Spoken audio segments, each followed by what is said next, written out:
Le 9 décembre 2008, Linda Morin trouve sa fille Annabelle inconsciente dans le bain, la tête sous l'eau. Cette jeune fille de 15 ans rayonnait pourtant la joie de vivre.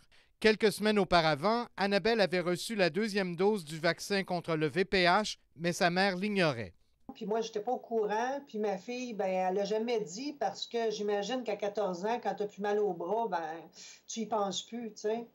Alors, je pense pas que à ce moment-là, moi, je le savais pas, puis je l'ai pas su avant le mois de mars, là, tout ça. Là, je vous dis les dates, là, comme ça, mais moi, c'est rien qu'au mois de mars qu'à un moment donné, dans une annonce du Journal de Montréal, que j'ai vu qu'il avait enlevé il avait retiré des vaccins en Espagne. Puis c'est là que j'ai comme réalisé que c'était l'année de la vaccination du Gardasil. Alors, tout de suite, j'ai appelé à l'école pour avoir les informations puis exiger son carnet de santé. Puis c'est à ce moment-là que j'ai vu qu'elle avait eu les 2 doses 14 jours et 15 jours avant les événements. Depuis 2008, le programme de vaccination contre le virus du papillome humain a été implanté au Québec dans le but de combattre le cancer du col de l'utérus. Dès la 4e année du primaire, les filles sont invitées à recevoir le vaccin gratuitement. Pour être efficace, 3 doses doivent être administrées. À l'adolescence et à l'âge adulte, elles sont administrées sur une période de 6 mois dans le but d'obtenir une protection rapide. Pour les élèves de la 4e année du primaire, dans le cadre du programme de vaccination en milieu scolaire, on utilise un calendrier allongé. 2 doses sont administrées en 4e année du primaire et la 3e en 3e année du secondaire. Le plus jeune on reçoit ce vaccin-là, le plus efficace il est. Donc ça, on le sait que le système immunitaire des enfants ou des filles de 9-10 ans, c'est très réceptif à ce vaccin-là. Donc, le vaccin va être très efficace. Et on le sait aussi qu'au niveau du primaire, les enfants sont plus captifs que si on attend au secondaire. Pour certains parents, il est difficile d'accepter que l'on aborde ces questions avec leurs filles qui n'ont que 9 ans.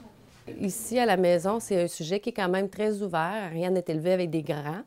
Donc, c'est un sujet qui n'est pas tabou, sauf que je me dis, c'est pas à cet âge-là qu'on commence à discuter en détail de sexualité. Ariane était très inquiète. Je dirais même que durant l'été, elle me parlait beaucoup, beaucoup, beaucoup. Donc, c'était quelque chose qui l'a affecté. De savoir aussi qu'elle se ferait vacciner puis que le parent ne serait pas présent, ça l'a dérangé. De son côté, la sexologue Martine Poirier soutient qu'il n'est jamais trop tôt pour parler sexualité avec un enfant. En fait, 8 ou 9 ans pour parler de sexualité, c'est super, c'est parfait. C'est juste la façon dont on en parle. Je pense qu'effectivement, il y a un faux sentiment de sécurité qui s'installe chez les jeunes filles s'il y a un vaccin en leur disant que c'est pour les prémunir du cancer, parce que le vaccin n'est pas tout. Comme tout autre vaccin, ce ne sont pas toutes les personnes vaccinées d'abord qui sont protégées. Et ensuite, il n'y a pas que le VPH qui soit responsable du cancer du col. Et existe également d'autres formes d'infections transmissibles sexuellement, autres que le VPH. Malgré toutes les campagnes de sensibilisation, le vaccin contre le VPH est de plus en plus contesté. Le web est rempli de témoignages de jeunes femmes ayant subi des effets secondaires indésirables après avoir été vaccinées. Several things started to happen. I was getting brain fog, which is where I can't think straight. Feeling in it, and then this side feels like it's got a lot of pressure. And it's hard to keep my eye open on this side. Le Réseau québécois pour la santé des femmes, qui œuvre pour l'amélioration de la santé physique et mentale des femmes, a de sérieuses réserves sur l'utilité de cette vaccination. Pourquoi? Parce que c'est une infection bénigne, c'est pas un vaccin contre le cancer, il faut le répéter, c'est pas un vaccin contre le cancer du col de l'utérus, c'est juste un vaccin contre certaines souches. C'est une infection bénigne, vous savez, on appelle ça le rhume du sexe. Le VPH peut causer le cancer du col de l'utérus. Cependant, la vaccination ne garantit pas que les femmes soient complètement protégées. Mais il y a des cancers du col qui sont causés par des formes de VPH qui ne sont pas nécessairement dans le vaccin, parce que le vaccin qu'on utilise présentement contient 4 génotypes. Alors, on recommande quand même aux filles vaccinées d'avoir recours à la cytologie ou au pap test avec des guides de pratique. Peut-être que ces guides-là vont changer avec l'augmentation de la couverture vaccinale et qu'on sera obligé d'en faire peut-être un peu moins, mais effectivement, il faut continuer à faire le dépistage du cancer du col. À partir de la 3e année du secondaire, les filles sont invitées à se faire vacciner et puisqu'elles ont plus de 14 ans, les parents n'ont pas à être informés. Une situation que déplore Linda Morin. La seule chose, c'est que moi, je pense que c'est correct, mais que le système, les infirmières devraient informer les jeunes filles quand ils donnent un vaccin, d'aviser leurs parents. Au moins de les conseiller, de leur dire à leurs parents, de vérifier pendant 1 mois les effets secondaires.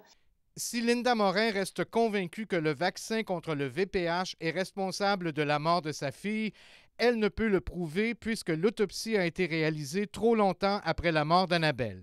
Il y a un coroner, entre autres, qui a refusé de faire l'autopsie. Il y avait ses raisons, on ne sait pas ses raisons. Ça a été un peu... c'est dur à suivre, là. Je vais vous dire que depuis qu'elle a arrêté de respirer, ça a été un peu l'enfer, là. On couraille après tout. Même à ce jour, là, j'ai même pas... L'avocat, il n'y a même pas le rapport d'autopsie encore, qui a été complété l'année passée. Ce que moi, j'ai découvert, c'est qu'aux États-Unis, il y en a 90 décès aujourd'hui.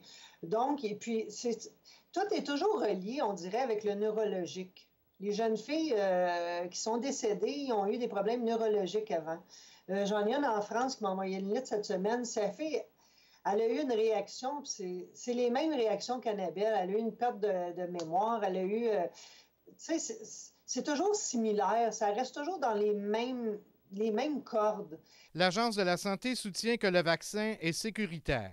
Les gens pensent que le vaccin a été mis sur une tablette sans études, mais c'est après 10 ans à mettre ce vaccin-là sur le marché. Et dans ces 10 ans-là, il y a beaucoup d'études cliniques chez des milliers et des milliers de personnes, plus que les médicaments, là. Alors, les vaccins sont très, très étudiés parce qu'il ne faut pas oublier qu'on donne des vaccins à des gens en bonne santé. Donc, on veut s'assurer que quand le vaccin est mis sur le marché, il n'y a pas d'effet secondaire, de manifestations cliniques qu'on ne veut pas voir. Le Réseau québécois pour la santé des femmes s'explique mal que l'on dépense autant d'argent pour une campagne qu'il juge inutile. Donc, prenons ces 300 millions, faisons un vrai programme de dépistage comme il y en a dans beaucoup de pays industrialisés et on va automatiquement éliminer 80% des cancers du col de l'utérus, qui n'est pas l'ennemi numéro 1 pour les femmes. C'est l'ennemi numéro 13 dans le cas des cancers.